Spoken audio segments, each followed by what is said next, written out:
Hare Krishna. Welcome to Gita 365, the complete Bhagavad Gita study course. पिछले session में हम लोग भगवद गीता की 7th चैप्टर को कंप्लीट किया था, तो आज उसका एक रिव्यू या सारांश रूप में चर्चा करेंगे। तो ये जो अध्याय है, ये 7th चैप्टर, इसका शीर्षक क्या है? इस अध्याय का नाम है भगवद ज्ञान, या इसको ज्ञान विज्ञान योग भी कहा जाता है।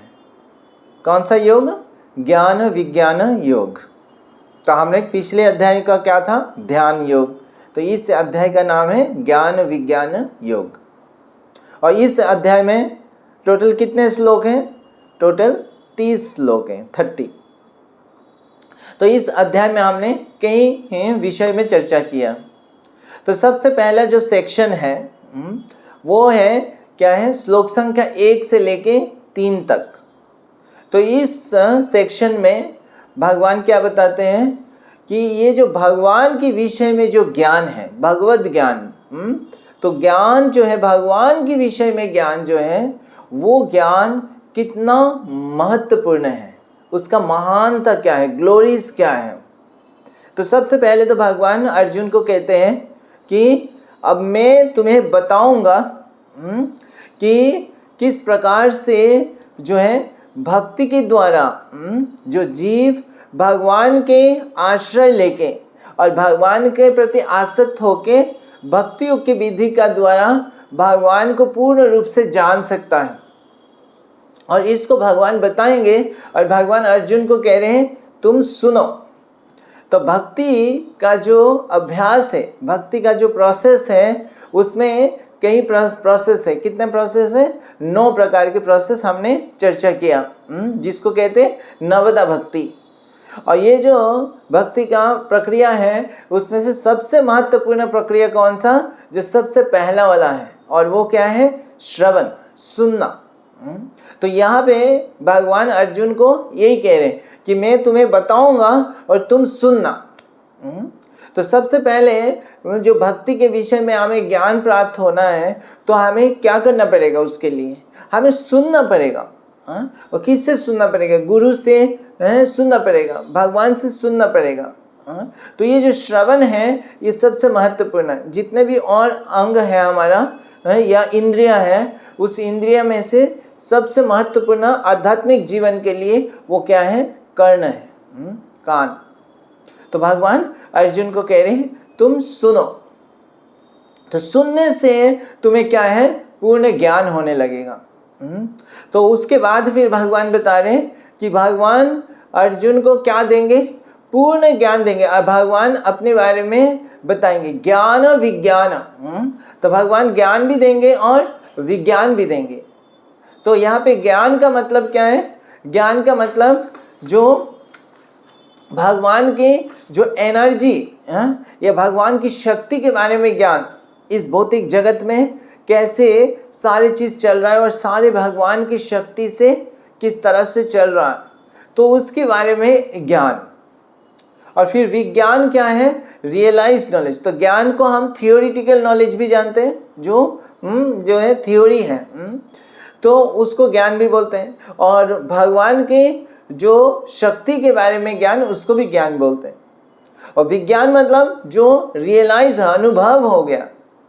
तो उस अनुभव का जो ज्ञान है, वो ज्ञान क्या है? वो भगवान की अपनी पर्सनैलिटी, भगवान का जो व्यक्तित्व है, भगवान एज ए सुप्रीम पर्सन है, व्यक्ति है, उस भगवान के व्यक्तित्व के बारे में और भगवान का व्यक्तित्व का जो मधुरता है, उसके बारे में जो ज्ञान है या रियलाइज्ड हो चुका है, अनुभव प्राप्त करना, उसको कहते हैं विज्ञान।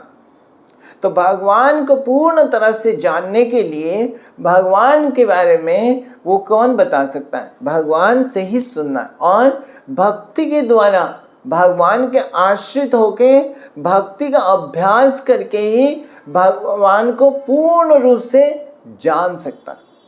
तो ज्ञान और विज्ञान दोनों ही प्राप्त संभव हो सकता है जब हम प्रामाणिक सोच से हम सुनेंगे। और फिर भगवान कह रहे उसको जानने के बाद और कुछ जानने के विषय रह नहीं जाएगा, कंप्लीट नॉलेज हो जाएगा। जब भगवान को पूर्ण तरह से जान जाएगा तो उसको और कुछ जानने की आवश्यकता नहीं रहेगा।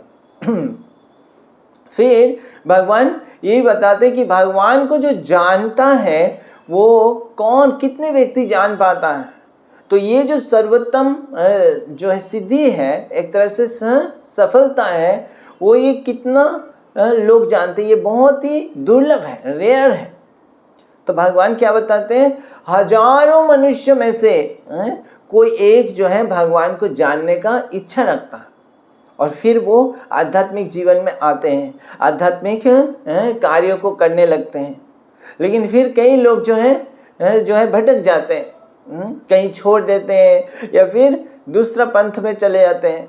जो भक्ति योग के द्वारा भगवान को समर्पित करके भगवान को पूर्ण रूप से जान पाता है कौन, ऐसे हजारों में से कोई विरला ही कोई जो है पूर्ण तरह से भगवान को तत्व से जान पाता है।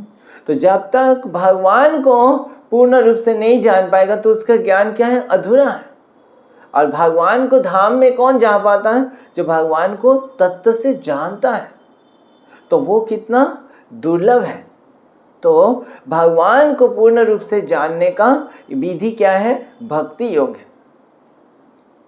तो उसके बाद तो ये पहला सेक्शन होता है। तो उसके बाद जो दूसरा सेक्शन है वो श्लोक संख्या 4 से लेके श्लोक संख्या 12 तक है। तो इस सेक्शन में भगवान वर्णन करते भगवान का शक्ति के बारे में। तो भगवान की जो अलग अलग प्रकार की शक्ति है। तो सबसे पहले भगवान क्या बताते हैं कि ये जो बहिरंगा शक्ति है या जो निम्न शक्ति या जो है अपरा शक्ति है। तो अपरा शक्ति या भौतिक शक्ति, तो ये निम्न इन्फीरियर एनर्जी भगवान का। तो वो जो ये भौतिक जगत में जो भी वस्तुएं हम देखते हैं वो क्या है, भगवान का इस भौतिक शक्ति या निम्न शक्ति या बहिरंगा शक्ति, उसके द्वारा ये सारे चीज़ें चलता है या सारे चीज़ें उत्पन्न हुआ है। तो उसमें क्या चीज़ें विशेष करके भगवान 8 पदार्थ के बारे में बताया कि 8 जो है पदार्थ जो है ये इस पूरा भौतिक जो है सृष्टि है वो उसी से बनता है। तो उसमें से 8 में से क्या है, 8 क्या क्या है, एक सबसे पहले 5 है जो स्थूल है, जो हमारा शरीर भी जो है जो शरीर हम देख पाते हैं, ये शरीर ये 5 चीज़ों से बना हुआ है। और वो क्या क्या है, पृथ्वी, जल, अग्नि, वायु और आकाश, स्पेस है ना। तो ये जो है ये 5 चीज़ों से ये भौतिक जगत बना हुआ है। जो भी हम वस्तु देखते हैं, चेयर, टेबल, टीवी, ये सब जो है ये 5 चीज़ों के द्वारा ही बना हुआ है। तो ये भौतिक पूरा जो ब्रह्मांड है ये 5 चीज़ें जो है जड़ पदार्थ है, ये 5 चीज़ें। अब ये 5 स्थूल है, हम देख पाते जो है फील कर पाते। उससे ऊपर जो है वो सूक्ष्म पदार्थ है, तो वो 3 है। वो क्या है, मन, बुद्धि और अहंकार। ये 3 चीज़ ये भौतिक जो है हमारे शरीर के अंदर जो है ये एक तरह से इनर शरीर है, ये इनर बॉडी। तो इस शरीर के अंदर एक सूक्ष्म शरीर है और जिसके अंदर जो है आत्मा रहते हैं। तो आत्मा की चारों तरफ एक सूक्ष्म शरीर है जो ये 3 चीज़ों से बना हुआ है, मन, बुद्धि और अहंकार। तो टोटल क्या है, 5 स्थूल और 3 सूक्ष्म चीज़ों से लेके 8 पदार्थ होते हैं। तो ये 8 पदार्थ जो है ये भगवान का बहिरंगा शक्ति है, ये इंफीरियर एनर्जी या भौतिक शक्ति। फिर भगवान बताते हैं इस 8 पदार्थ से परे जो है भगवान का एक श्रेष्ठ या सुपीरियर एनर्जी है, शक्ति है। तो वो क्या है, वो आध्यात्मिक शक्ति है और वो क्या है, वो जीव है। तो ये जो जीव है, हम सब जो जीव है, जो आत्मा है, वो इस भौतिक वस्तु से अलग है, वो आध्यात्मिक वस्तु है। तो वो आध्यात्मिक वस्तु भगवान की सुपीरियर या आध्यात्मिक शक्ति के द्वारा सृष्टि है, तो आध्यात्मिक शक्ति के पार्ट है। तो ये सुपीरियर या श्रेष्ठ क्यों है, ये सुपीरियर श्रेष्ठ इसलिए है क्योंकि इसमें क्षमता होती है ना, जीव में क्षमता होती है कि वो भौतिक वस्तुओं को क्या कर सकता है, मैनिपुलेट कर सकता है या उसको कंट्रोल कर सकता है। तो जीव जो है भौतिक, जैसे मिट्टी को उठा के ईंटा बनाएगा, ईंटे बना के बिल्डिंग बनाएगा, तो जीव ये कर सकता है। एक पत्थर अपने आप में ये बिल्डिंग नहीं बना सकेगा। और फिर भगवान आगे क्या बता रहे हैं कि भगवान के जो शक्ति इस भौतिक जगत में कहाँ कहाँ हमें स्पष्ट रूप में दिखाई पड़ता है। तो भगवान कई सारे विषय के ऊपर बताया कि जो एक भक्त है वो भगवान को या भगवान की शक्ति की प्रेजेंस जो है वो हर जगह पे देख सकेगा। और फिर भगवान ये बताए कि ये भौतिक जगत इस तरह से सारी चीज चल रही है जैसे क्या है, भगवान वो भगवान की शक्ति से चल रहा है, लेकिन क्या है वो ये दिखाई नहीं पड़ेगा कि भगवान उसके पीछे है। तो वो कैसे, जैसे भगवान कहते हैं कि मत्त परतरम नान्यत्, भगवान से बड़े कोई नहीं है। ये दोनों शक्ति जो है वो भगवान के अधीन में है। और फिर जो है ये सारे चीज कैसे चल रहा है, भगवान के कंट्रोल में चल रहा है। भगवान की शक्ति है तो भगवान के ऊपर आश्रित होकर चल रहा है। ये जो प्लैनेट्स है ये सब, हाँ, हर रोज सूर्य उदय हो रहा है, अस्त जा रहा है, ये सब कैसे हो रहा है, ये भगवान की शक्ति की वजह से हो रहा है। तो ये सारे चीज इतना अच्छा वेल ऑर्गेनाइज्ड है, तो वो किस लिए हो रहा है कि भगवान की शक्ति उसके अंदर चल रहा है, हमें नहीं दिखाई पड़ रहा है। तो भगवान उदाहरण देते कैसे, जैसे एक माला है, मोती का माला है, और वो मोती जो है, मोती के जो है माला को कौन पकड़ के रखा है, उसके अंदर जो धागा है। तो धागा जैसे दिखाई नहीं पड़ता है, सारे मोतियां एक से साथ एक लगा हुआ है और बहुत सुंदर माला बन गया। तो वो ऊपर से क्या है, सिर्फ मोतिया दिखाई देता है, धागा नहीं दिखाई देता, लेकिन धागा ही उनको पकड़ के रखा है। उसी प्रकार भगवान ही सबको, ये सारे जड़ जगत हो, जीव है, सबका जो ये चल रहा है ये संसार, ये भगवान की वजह से ही चल रहा है, लेकिन हमें नहीं दिखाई पड़ता क्योंकि भगवान अंडरलाइंग है, उसके अंदर है। तो उसको देखने के लिए दृष्टि चाहिए। तो भगवान बता रहे कि कहाँ कहाँ हम भगवान को देख सकते हैं, भगवान की शक्ति को देख सकते हैं। तो जैसे भगवान ने बताया कई जगह पे, जैसे जल का जो स्वाद है, तो जल, कोई भी प्यासा व्यक्ति अगर उसको जल नहीं मिलता है तो वो उसको कितना परेशान होता है, लेकिन जैसे ही जल प्राप्त होता है उसको एक सेटिस्फेक्शन आता है, उसको जो स्वाद मिलता है उस जल में, वो उसको कोई और चीज नहीं दे सकती। तो ये जो जल का स्वाद है वो क्या है, भगवान कह रहे हैं ये भगवान की शक्ति है, ये भगवान है। तो जब हमें जल का स्वाद मिल रहा है उसी समय हम भगवान का स्मरण कर सकते हैं कि ये भगवान की वजह से हमें ये स्वाद मिल रहा है। तो जल का स्वाद, फिर ये जो सूर्य का रोशनी, हमें सूर्य चंद्रमा की जो रोशनी है ये क्या है, भगवान से आ रहा है। और फिर जैसे वेदों में जो ओमकार है ये भगवान से आया। और फिर और क्या क्या है उसमें, जैसे अग्नि में क्या है, अग्नि का जो तेज है, हीट है, तो वो क्या है, वो भगवान के शक्ति है। और फिर जो भी जीव में प्राण जो है वो क्या है, वो भगवान से। जीव कोई भी ऐसे रोबोट बना सकता है वस्तु से, लेकिन उसमें प्राण कोई नहीं डाल सकता। तो अगर किसी भी जगह पे प्राण है किसी वस्तु में, तो वो किसके द्वारा दिया गया, वो प्राण, वो भगवान के द्वारा। वो कोई जीव एक दूसरे जीव को बना नहीं सकता, प्राण नहीं दे सकता किसी शरीर में, वो देने का शक्ति केवल भगवान।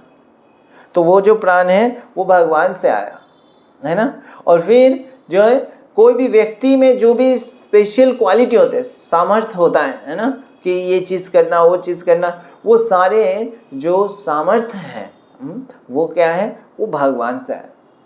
तो ये भगवान की शक्ति उस व्यक्ति में दिखाई पड़ता है उसके एबिलिटी के रूप में।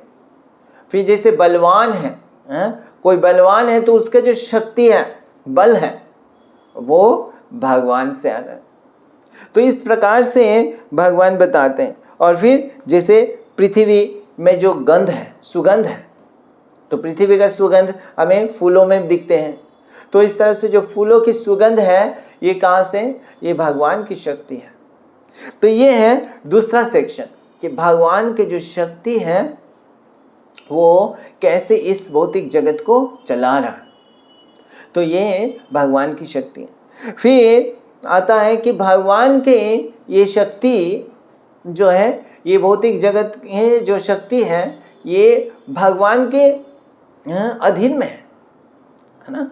भगवान, ये जो तीनों गुण हैं ये संसार के, ये भगवान के अधीन में है, लेकिन भगवान इनसे परे है। तो अब फिर तीसरा सेक्शन जो है, वो सेक्शन जो है तीसरा है, वो 13 श्लोक संख्या 13 से लेके 19 तक, उसमें भगवान किस में बताया? भगवान पे समर्पण करने के विषय में बताया। तो इसमें सबसे पहले भगवान बताते कि ये जो जीव क्या है, जीव के टेंडेंसी है कि भौतिक वस्तुओं को क्या करना? मैनिपुलेट करना और उसको यूज करना। किस लिए यूज करता है वो? अपने भोग करने के लिए। तो वो 3 गुणों के अधीन में रहता है और ये भोग करता है ये भौतिक वस्तुओं को। और जब तक भोग करता रहेगा तब तक क्या है? इस भौतिक गुणों के द्वारा क्या है? बंधन रहेगा, बंधे हुए रहेगा।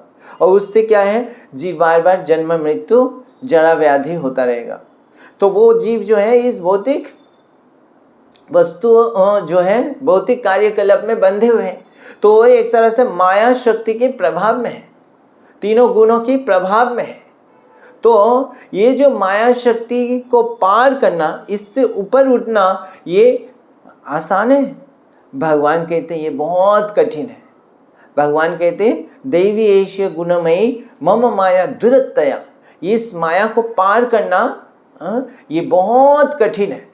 इस माया से ये चुंगल से बाहर आना, तो ये जो माया को पार करना, जो भक्ति का असली उद्देश्य है, वो इतना आसान नहीं है। अपनी बल पर हम नहीं कर सकते, क्योंकि माया शक्ति जो है भगवान की शक्ति है और वो हम तो बहुत तुच्छ हैं, है ना। हम एक छोटा सा आत्मा है और माया भगवान की शक्ति है। तो माया शक्ति को पार करना आसान नहीं है, बहुत कठिन है। लेकिन उसको कैसे पार कर सकते हैं? भगवान बता रहे कि एकमात्र उपाय है माया शक्ति को पार करने का, वो है जो माया शक्ति को कंट्रोल करता है उनकी शरण में जाना। और माया शक्ति को कौन कंट्रोल करता है? भगवान करते हैं। तो भगवान के अधीन में ये माया कार्य करते हैं। तो इसीलिए जब हम भगवान की शरण में जाते हैं तो वो हम माया को पार कर सकते हैं। तो फिर भगवान बताते हैं कि भगवान की शरण में कौन नहीं आता है। तो 4 प्रकार की व्यक्ति के बारे में बता रहे हैं भगवान, जो भगवान की शरण में कभी नहीं आते। वो हमेशा माया की उसमें ही रहते हैं, इस जाल में रहते हैं, और वो खुद सोचते हैं कि हम इंडिपेंडेंट है, एक्चुअली वो माया के अधीन में कार्य कर रहे हैं। तो ये 4 प्रकार के लोग कौन है? और उनको कहते हैं दुष्कृत। तो ऐसे दुष्कृत व्यक्ति कौन है?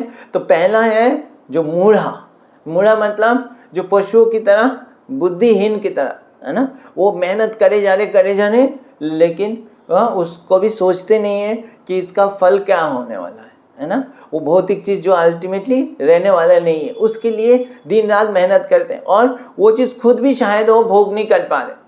तो इस तरह से गाधा की तरह मेहनत करने वाले लोग हैं। दूसरा क्या है? दूसरा है नराधम। नराधम मनुष्य में से सबसे निकृष्ट जो है वो क्या है? इस मनुष्य जीवन मिला है भगवान को समझने के लिए, आध्यात्मिक प्रगति करने के लिए, जन्म मृत्यु के चक्र से मुक्त होने के लिए, लेकिन उसका लाभ नहीं उठा पाते, है ना। जो हर कोई मनुष्य का क्या रहता है? धर्म एक रहता है कि वो कोई ना कोई धर्म का पालन करता है। लेकिन ऐसे जो नराधम है वो कोई धर्म का पालन नहीं करेगा और भक्तों के संग में आने से भी वो फिर छोड़ देगा। तो ऐसे नराधम हो गया। और तीसरा क्या है? माया अपरित ज्ञानम। वो ज्ञानी व्यक्ति है, बहुत हो सकता है शास्त्र के भी अध्ययन कर रहा है, लेकिन वो अपने मन से स्पेकुलेट कर रहा है, कल्पना कर रहा है और तर्क कर रहा है। तो ऐसे उनका ज्ञान जो है माया के द्वारा एक तरह से अपहरित कर लिया गया है और वो सच्चा ज्ञान नहीं, वो भगवान को नहीं जान पाता। तो ऐसे भगवान की शरण में नहीं आते वो। तो ये हो गया माया प्रीत ज्ञानम। और चौथा है असुरी भावम आश्रितम। तो ये असुरी भाव आश्रित मतलब असुर जैसा है, असुर जैसा है, एथिस्ट नास्तिक है पूरा। तो ये वो कभी भगवान को जो है पास नहीं आते, भगवान का शरण नहीं लेते। तो ये हो गया 4 प्रकार के लोग जो भगवान के पास नहीं आते। फिर भगवान बताते हैं जो 4 प्रकार के लोग जो भगवान के पास आते हैं, और वो है सुकृत पुण्यात्मा। तो उसमें से कौन कौन है? 4 कौन कौन है? पहला है क्या है? आर्त। आर्त मतलब जो दुखी है, जो बहुत परेशान में है, ऐसे स्थिति में, दुखदायक स्थिति में है, तो वो आते हैं भगवान के पास कि भगवान उनको दुख से मुक्त करेंगे। तो ऐसे आर्त। फिर है जिज्ञासु, जिनका जो है कई क्वेश्चंस रहते हैं, ये जगत कैसे चलता है, ये ऐसे क्यों हुआ, मेरा साथ ऐसे क्या, ये सब जानने का इच्छा रहता। तो इस भाव से वो आते हैं और तो भगवान से पास आते हैं वो। फिर तीसरा है अर्थार्थी। वो आते हैं किस लिए? भगवान से धन प्राप्त करने के लिए, कोई संपत्ति प्राप्त करने के लिए। तो उनको संपत्ति के प्रति रहता है कि कुछ हमें धन मिल जाए, और भगवान उनको दे सकते हैं। भगवान के आशीर्वाद में उनका बिजनेस आगे बढ़ सकता है। तो वो आते हैं भगवान के पास कोई अर्थ, कोई चीज़ प्राप्त करने के लिए। तो ऐसे अर्थार्थी। और फिर चौथा क्या है? ज्ञानी, जो जानते हैं हम शरीर नहीं है, हम आत्मा है, तो हमें भगवान के पास जाना चाहिए, भगवान को जानने का प्रयास करना चाहिए। तो उस भावना से आते हैं। तो ये 4 प्रकार के लोग हो गए जो भगवान के पास आते हैं। फिर भगवान क्या कहते हैं? ये चारों के चारों प्रकार के लोग जो हैं, यद्यपि वो भौतिक चीज़ के लिए कोई लोग आ रहे हैं, अपनी कष्ट से मुक्त होने के लिए आ रहे हैं, लेकिन आ रहे हैं किसके पास? भगवान के पास, जो कि हमारे जीवन का अल्टीमेट लक्ष्य है, और जो भगवान सबके हितैषी हैं। तो क्योंकि भगवान के पास आते हैं इसलिए वो पुण्यात्मा, बिना पुण्यात्मा आ नहीं सकते भगवान के पास। भगवान इतना शुद्ध है। तो जब भगवान के पास जो आते हैं तो ये चारों ही क्या है? उदार दिल के हैं, चारों ही एक तरह से महान है। लेकिन ये चारों में से भगवान कहते कौन सर्वश्रेष्ठ है, कौन सबसे प्रिय है भगवान का? वो है जो ज्ञानी है। और ज्ञानी में भी कौन सा ज्ञानी? जो पूर्ण ज्ञानी है, जो पूर्ण तरह से भगवान को जानता है ना। तो भगवान को पूर्ण रूप से हर कोई नहीं जान पाता है, कोई लोग केवल भगवान का कुछ चीज़ें जान पाते हैं। तो पूर्ण रूप से भगवान को जानता है और भगवान का सेवा में, भक्ति में पूर्ण तरह से निष्ठा से लगा हुआ है। ऐसे भक्त जो है वो भगवान की प्रिय है, वो सबसे उत्तम है ये 4 प्रकार के लोगों में से। और भगवान कहते हैं वो जो है ऐसे भक्त जो है वो भगवान की बहुत प्रिय है, और भगवान भी उनके प्रिय हैं। तो उनके प्रिय, वो भगवान उनको स्मरण करते हैं और वो भी भगवान के स्मरण, वो भगवान को भूलते नहीं हैं और भगवान भी उनको नहीं भूलते। तो ऐसे जो भक्त हैं, तो ऐसा भक्ति, शुद्ध भक्ति जो है वो कितना दुर्लभ है। तो भगवान फिर आगे कहते हैं कि ये जो ऐसे ज्ञानी है, जिनको ज्ञान धीरे धीरे ज्ञान क्या बढ़ता रहता है। पहला ज्ञान क्या रहता है? आत्मा के स्तर पर कि हम आत्मा है, शरीर नहीं है, ये एक ज्ञान है। लेकिन धीरे धीरे फिर आगे कि हम अंश है, परमात्मा के रूप में भगवान को जानने लगते हैं, फिर भगवान के रूप में जानने लगते हैं। इस प्रकार से ये ज्ञानी जो है धीरे धीरे भक्ति का अभ्यास करके करते करते ये ज्ञान कई जन्म लग जाता है ये समझने के लिए कि हर चीज़ का कारण क्या है? भगवान कृष्ण है, वासुदेव सर्वमिति। तो इसको जब समझ जाता है तो वो क्या करता है? वो भगवान का आश्रय लेता है, पूर्ण तरह से भगवान का शरण ले लेता है और भगवान के भक्ति में पूर्ण तरह से लग जाते हैं। तो ऐसा जो भक्त है वो भगवान कहते हैं वो सबसे दुर्लभ है। तो ये तीसरा सेक्शन है। अब चौथा सेक्शन जो है वो श्लोक संख्या 20 से लेके 25 तक। अब इस सेक्शन में भगवान बता रहे हैं कि जो लोग भगवान की शरण में नहीं आते, लेकिन ऐसे भी कुछ लोग हैं जो देवी देवता के शरण में जाते हैं। वो भगवान की शरण में नहीं आ रहे, लेकिन जा रहे हैं किसका, वो शरण ले रहे हैं किसका, देवी देवता का, उनका पूजा करते हैं, निष्ठा से पूजा करते हैं। तो भगवान कहते हैं कौन लोग जो है देवी देवता के पास जाते हैं, वो लोग जाते हैं जो भौतिक वस्तु चाहिए और उनको जल्दी चाहिए, जैसे भौतिक संपत्ति चाहिए, तो वो देवी देवता प्रसन्न होकर जल्दी दे देते हैं। तो इसीलिए वो देवता के पास जाते हैं। और देवता, अलग अलग देवता जो है शास्त्र में वर्णन है कि एक एक देवता एक एक चीज़ों के क्या है, अधिकारी हैं। जैसे इंद्र बरसात देते हैं, है ना। तो इस प्रकार देवी सरस्वती जो है वो विद्या की देवी है। इस प्रकार से अलग अलग देवी देवता जो है एक एक विषय का जो है अधिकारी जो है पर्सनैलिटी है। अब वो सब जो है भगवान की सेवा में लगा है, वो सब भगवान के भक्त हैं और भगवान ने उनको इस भौतिक जगत को चालना के लिए उनको ये जिम्मेदारी दिया है।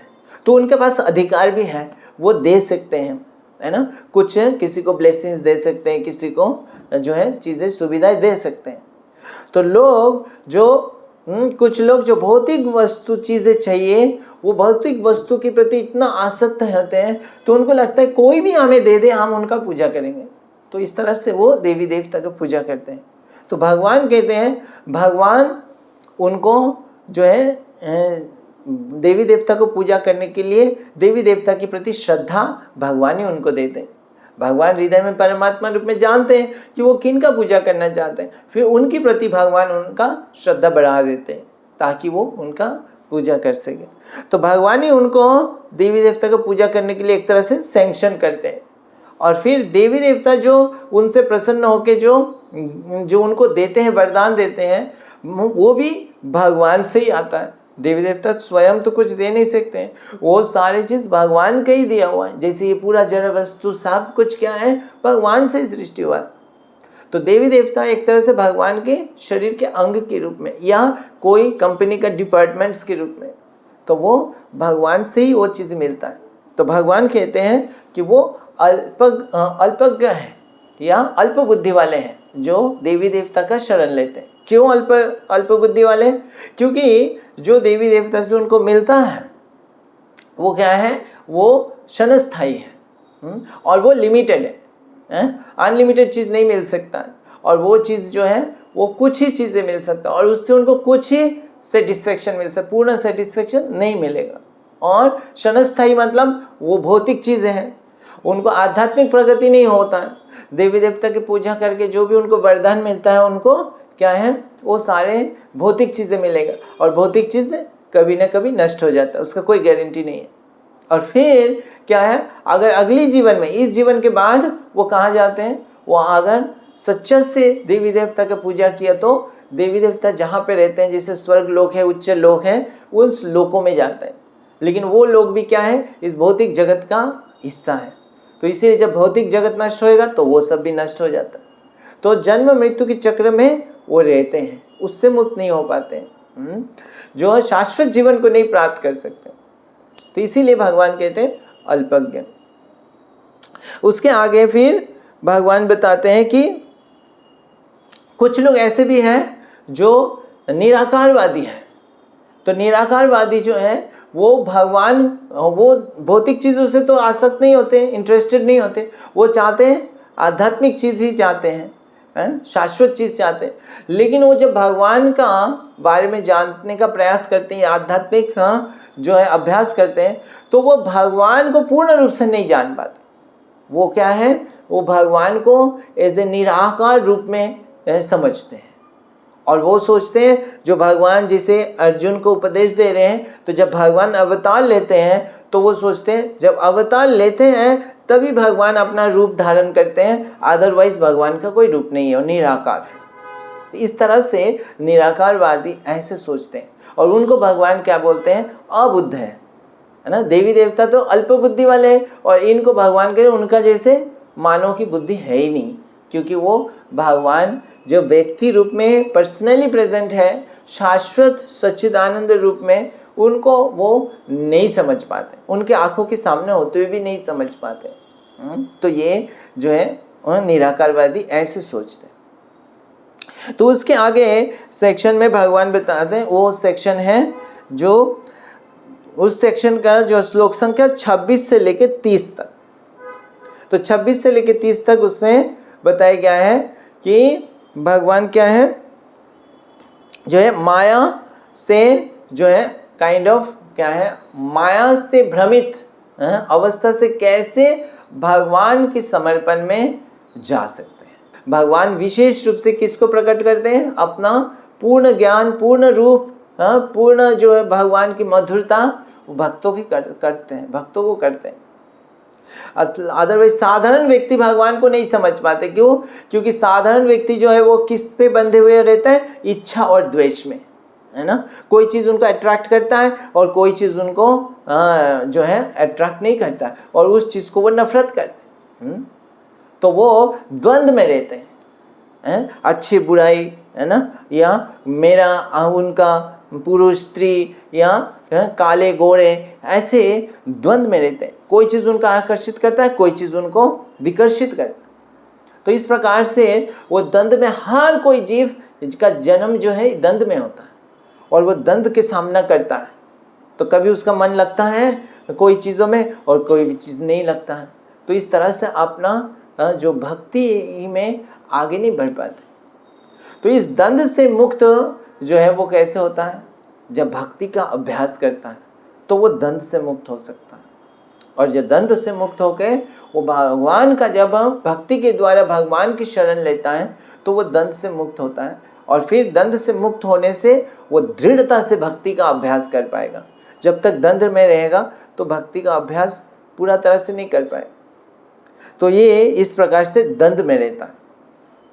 तो द्वंद्व से मुक्त होके वो दृढ़ता से भगवान का भक्ति भजन में लगता है।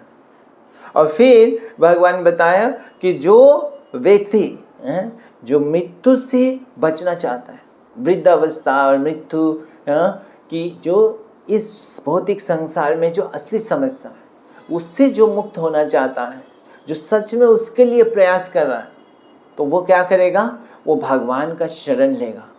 और भगवान की शरण में रह के वो गंभीरता से, दृढ़ता पूर्वक भक्ति करके वो मृत्यु को जय कर सकता है, वो शाश्वत जीवन को प्राप्त कर सकता है और भगवान का परम धाम को प्राप्त कर सकता है। तो इसके साथ भगवान इस अध्याय का पूर्ण होता है। तो इस प्रकार से 5 सेक्शन इस अध्याय में हमें प्राप्त होता है। तो यहाँ पे हम विराम देते हैं। अगली सेशन में हम शुरू करेंगे अध्याय 8। हरे कृष्ण। ग्रंथराज श्रीमद् भगवद गीता की जय। जगत गुरु श्रील प्रभुपाद की जय।